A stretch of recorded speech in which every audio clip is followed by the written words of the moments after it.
How to speed up a hotspot on an iPhone or iPad. Start by closing any open apps. Swipe up from the bottom and flick the apps upwards to close them.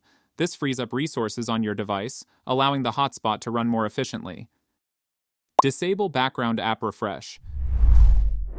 Go to your Settings app, tap on General, and then find Background App Refresh. Tap on it. Here, disable the refresh feature for apps that don't need constant updates. This reduces data usage and can speed up your hotspot. Reset network settings. Open the Settings app. Go under General.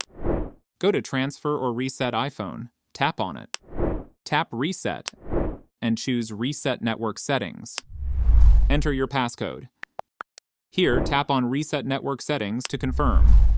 This can resolve any network-related issues that might be slowing down your hotspot. Adjusting low data mode. On the connected device, look for the Wi-Fi you are connected to. Tap the info icon and find the low data mode toggle.